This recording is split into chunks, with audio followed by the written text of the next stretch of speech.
اللہ تعالیٰ کے ہاں کچھ قوانین اور اصول ایسے ہیں کہ اگر انسان ان کے اوپر غور و فکر کرے، تدبر کی نگاہ ڈالے، تو اسے یہ احساس ہوتا ہے کہ اللہ کا کوئی بھی کام حکمت کے بغیر نہیں ہے۔ اگر اللہ چاہتا تو اللہ ساری انسانیت کو ایک امت بنا دیتا، ایک موقف پر، ایک کلمے پر اکٹھا کر دیتا۔ یہ اللہ کے لیے چنداں مشکل نہیں تھا،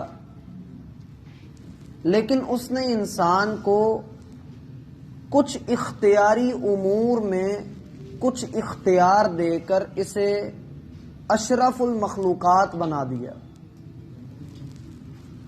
اور اس کی اللہ تعالیٰ نے دلیل یہ دی کہ جس انسان کو ہم نے علم سے نوازا ہے، اسے ہم نے اس بات کی پہچان کروا دی ہے کہ کون سا رستہ خراب ہے اور کون سا رستہ نجات کا رستہ ہے۔ اب یہ انسان خود اپنے علم کی بدولت انتخاب کرے کہ اس نے کس رستے پر چلنا ہے۔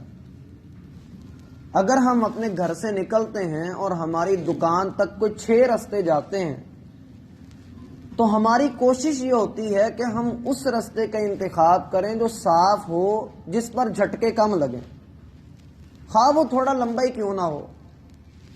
اور بعض لوگ جو خراب رستے کا انتخاب کرتے ہیں، ان کو کبھی کبھار ایسی مشکل کا سامنا کرنا پڑتا ہے کہ وہ آئندہ اس رستے کو اختیار نہیں کرتے۔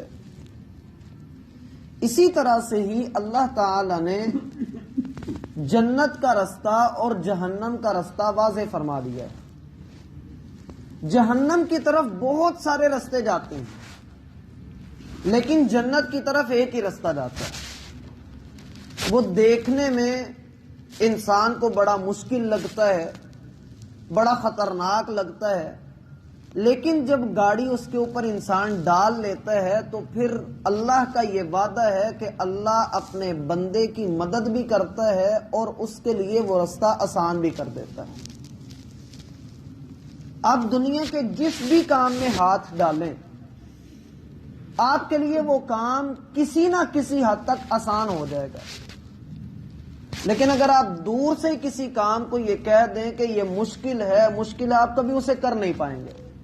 ایک کھلاڑی وہ میدان میں اترنے سے پہلے ہی یہ کہہ دے کہ میں تو نہیں جیت سکتا، اگر وہ جیت بھی جائے تو اسے جیت کا لطف نہیں آئے گا۔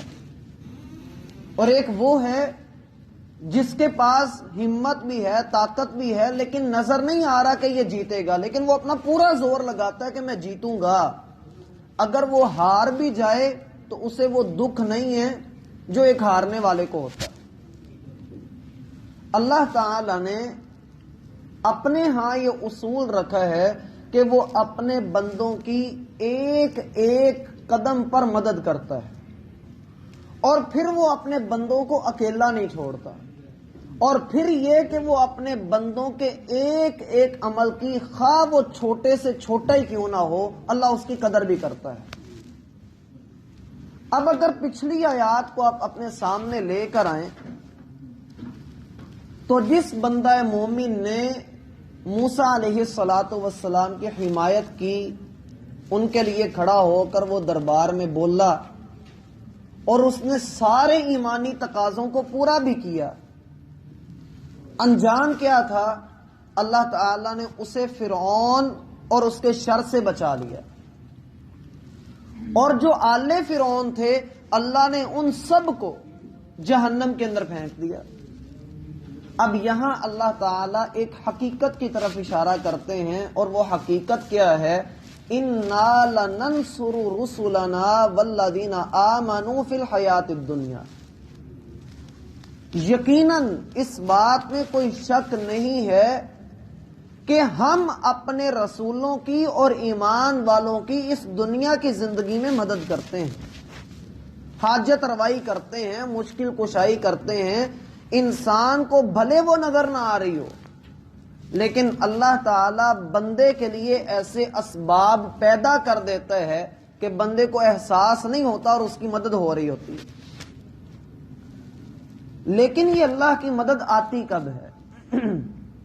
اللہ کی یہ مدد میرا بھائی تب آتی ہے جب انسان توکل کے عروج پر ہو کہ میرا رب مجھے ضائع نہیں کرے گا. انسان کا یہ عقیدہ راسخ ہو چکا ہو، مضبوط ہو کہ میرا رب اگر میں اس کے لیے مخلص ہوں تو پھر وہ بھی میری اس نیکی کو ضائع نہیں کرے گا. اِنَّا لَنَنْصُرُ رُسُلَنَا، اللہ کا یہ فیصلہ ہے کہ اللہ اس دنیا کے اندر اپنے رسولوں کی اور ایمان والوں کی مدد کرتا ہے. کس طرح سے مدد کرتا ہے؟ ہم اس مدد کے قانون کو، اس قاعدے کلیے کو، اس اصول کو نہیں سمجھ سکتے. وہ کہیں سے بھی مدد کر سکتا ہے.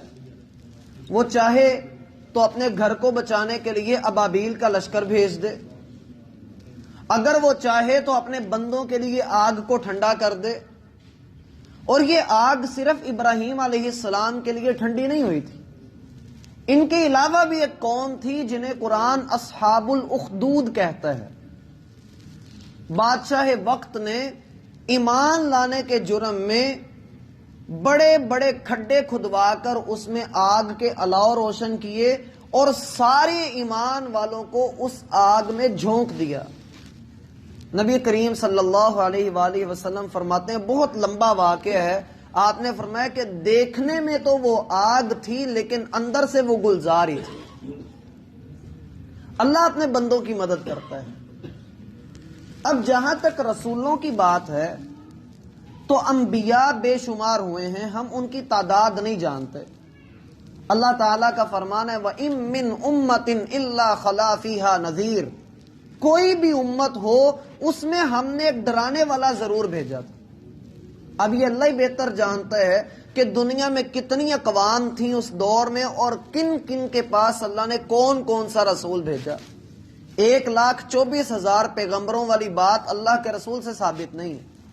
اللہ تعالیٰ فرماتے ہیں وَرُسُلًا قَدْ قَصَصْنَاهُمْ عَلَيْكَ وَرُسُلًا لَمْ نَقْصُصْهُمْ عَلَيْكَ، اے محمد صلی اللہ علیہ وآلہ وسلم کتنے رسولوں کے واقعات ہم نے آپ کو بتائے ہیں اور کتنوں کا نام ہی نہیں لیا. اللہ ہی ان کو بہتر جانتا ہے. اب ہوا کیا کہ انبیاء میں سے کچھ نبی تو ایسے ہیں جن کے ساتھ اللہ تعالی کی مدد کا مظہر ہم ہوتے ہوئے دیکھتے ہیں. مثلا موسیٰ علیہ السلام، اللہ تعالیٰ نے ان کی مدد فرمائی، انہوں نے لاٹھی ماری اور سمندر ایک سڑک کی شکل اختیار کر گیا، رستے بن گئے اور یہ اپنی قوم کے ساتھ پار لگ گئے اور اسی رستے پر چلتے ہوئے فرعون ڈوب گیا. یہ اللہ کی مدد تھی. انہوں نے ایک پتھر کے اوپر عصا مارا اور اس میں سے 12 چشمے پھوٹ نکلے. عیسیٰ علیہ السلام مردوں کو اللہ کے حکم سے زندہ کر لیا کرتے تھے. یہ اللہ کی مدد تھی. لیکن دوسری طرف اس پر ایک اشکال، ایک اعتراض بھی آتا ہے کہ دیکھو جی، اگر ہم یحییٰ علیہ السلام کو دیکھیں تو ان کی قوم نے تو ان کو قتل کر دیا تھا. اگر ہم زکریا علیہ السلام کو دیکھیں تو ان کی بھی یہی حالت ہے. اور اگر ہم عیسیٰ علیہ السلام کو دیکھیں تو ان کو تو اللہ نے کافروں سے بچاتے ہوئے آسمانوں پر زندہ اٹھا لیا، وہ قیامت کے قریب آئیں گے.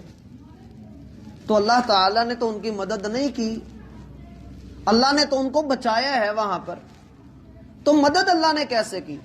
اسی طرح سے سیدنا شعیب علیہ السلام کے بارے میں بھی آتا ہے، اور پھر خود محمد الرسول اللہ صلی اللہ علیہ وآلہ وسلم کے بارے میں بھی طائف کا واقعہ ہے. غزوہ احد میں آپ زخمی ہوئے ہیں اور آپ علیہ السلام پر جادو بھی کیا گیا ہے. ان سارے معاملات کو اگر دیکھیں تو یہ دو متضاد باتیں نظر آتی کہ اللہ نے پھر مدد کیوں نہیں کی. اس کا جواب یہ آتا ہے کہ اول تو اللہ تعالیٰ کی مدد وہ نہیں ہوتی جو ہم سوچ رہے ہیں. میں نے پہلے کہا کہ اللہ کی مدد کا جو انداز ہے وہ ہماری سمجھ سے بالا تر ہے. وہ اللہ ہی بہتر جانتا ہے، اس کی حکمت ہے، وہ کیسے مدد کرے گا. ممکن ہے کہ وہ مدد کر رہا ہو اور ہم سے وہ اوجھل ہو، ہمیں نظر نہ آ رہی ہو. مثلا ہم کسی رستے کے اوپر جا رہے ہوتے ہیں، اچانک کوئی گاڑی والا ہمارے بالکل قریب سے گزرتا ہے کہ بال برابر فرق رہ جاتا ہے. ہم کہتے ہیں کہ اللہ نے بچایا ہمیں، اللہ نے ہمیں بچایا۔ اب کون ہے جو اس بال برابر فرق کو سانب کر رکھتا ہے؟ وہ اللہ ہی ہے۔ اللہ نے ہماری مدد کی، اللہ کو پتا اس نے کتنے اینگل سے گزرنا ہے تو اس نے بچنا ہے۔ اور جس کی آئی ہوئی ہوتی ہے، چند دن پہلے ایک آدمی واقعہ سنا رہا تھا کہ گاڑی قابو سے باہر ہو گئی، سنگل روڈ تھا، 4 آدمی اس میں بیٹھے ہیں، ایک آدمی نے ڈر کے مارے کھڑکی کھول کر چھلانگ باہر لگا دی۔ اللہ کا کرنا ایسا ہوا کہ باقی جو 3 بچے وہ بچ گئے، جس نے چھلانگ لگائی تھی وہ فوت ہو گیا۔ اللہ تعالیٰ کو پتہ ہے کس کو کہاں سے کس طرح سے کر کے بچانا ہے۔ اول تو اللہ کی مدد کا مظہر یہ ہوتا ہے کہ جتنے بھی انبیاء کرام علیہم السلام گزرے ہیں، جن کی قوم نے ان کو شہید کیا، کیا کوئی بندہ یہ کہہ سکتا ہے کہ جب ان کو شہید کیا جا رہا تھا تو انہوں نے اپنے منہج کو چھوڑ دیا؟ وہ تو ڈٹے رہے، اور جب ان کو شہید کر دیا گیا قوم کے اکثر لوگ ایمان لے آئے۔ یہ اللہ کی مدد ہے۔ دوسرا معاملہ یہ ہوتا ہے کہ اللہ تعالیٰ ان کو استقامت نصیب کر دیتا ہے، وہ پیچھے نہیں ہٹتے۔ تیسرا معاملہ یہ ہوتا ہے کہ اگر قوم کا کوئی بندہ ایمان نہیں لایا تو نبی کی وفات کے بعد یا نبی کے چلے جانے کے بعد اللہ نے اس قوم کو تباہ و برباد کر دیا، اللہ نے اس قوم کو رہنے ہی نہیں دیا۔ یہ تو تھا انبیاء کے ساتھ معاملہ۔ اب آ جائیے ایمان والوں کے پاس کہ اللہ نہ صرف یہ کہ انبیاء کی بلکہ ایمان والوں کی بھی مدد کرتا ہے۔ آپ میں سے ہر بندے کی زندگی میں کوئی نہ کوئی ایسا موقع ضرور ہوگا جس میں آپ کہیں گے کہ میں حیران ہوا کہ اللہ کی مدد میرے لیے کیسے آ گئی، مجھے علم بھی نہیں تھا اور اللہ تعالیٰ نے میری مدد کر دی۔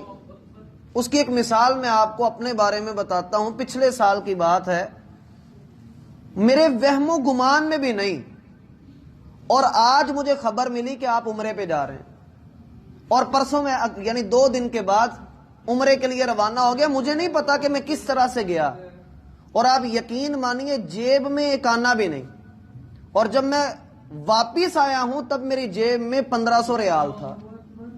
یہ اللہ کی مدد ہے، اللہ کس طرح سے بندے کو اپنی مدد سے نوازتا ہے۔ اور اسی طرح سے زندگی میں، ہر انسان کی زندگی میں بے شمار ایسے واقعات ہوتے ہیں کہ جس میں انسان بڑا ہی حیران ہوتا ہے۔ ہمارے استاد کہتے ہیں کہ ایک دفعہ ایک منکر حدیث سے میرا مناظرہ ہو گیا، بات چیت ہو گئی۔ اس نے بخاری کی ایک حدیث پڑھائی، اس کے اوپر لکھا ہوا تھا کہ جی نبی صلی اللہ علیہ وآلہ وسلم نے نماز ادا کی اور آپ نے 2 رکعت کے بعد سلام پھیر دیا، پوری نماز کی کیفیت بتائی۔ اس سے اگلی حدیث وہی صحابی عبداللہ بن عمر بیان کر رہے ہیں، اور اس میں کیا کہہ رہے ہیں کہ نبی صلی اللہ علیہ وآلہ وسلم نے نماز ادا کی اور 3ری رکعت کے لیے آپ کھڑے ہوئے اور آپ نے رفع یدین کیا۔ اب اس منکر حدیث نے کہا دیکھو جی، اوپر والی حدیث ہو رہا ہے، نیچے والی حدیث ہو رہا ہے۔ اوپر ذکر ہی نہیں ہے کہ آپ نے رفع یدین کیا 3ری رکعت میں، اور نیچے والی حدیث میں 3ری رکعت میں رفع یدین کا ذکر ہے۔ ہمارے استاد کہتے ہیں کہ وہ ہماری بات چیت اچانک شروع ہوئی تھی، میری کوئی تیاری بھی نہیں تھی، تو میں اب سوچ میں پڑ گیا کہ میں اس کو اس بات کا کیا جواب دوں۔ تو اللہ نے میرے منہ سے یہ بات نکلوائی کہ اللہ کے بندے، اوپر والی حدیث 2 رکعت والی نماز کے بارے میں ہے اور نیچے والی حدیث 4 رکعت والی نماز کے بارے میں۔ تو کہتے ہیں جب میں نے یہ بات اسے کہی تو وہ لاجواب ہو گیا۔ اور اللہ والوں کا یہ وتیرہ ہوتا ہے کہ جب کبھی ان کے اوپر اللہ تعالیٰ کی مدد اترتی ہے تو وہ اس کی نسبت اپنی طرف نہیں کرتے، وہ کہتے ہیں یہ اللہ کی مدد ہے، اللہ کا کرم ہے۔ اس کے بارے میں مزید تفصیل انشاءاللہ ہم اپنی اگلی ملاقات میں دیکھیں گے، اس میں بہت ساری تفصیل ہے۔ اللہ تعالیٰ ہم پر اپنی رحمت کرے۔ سبحانک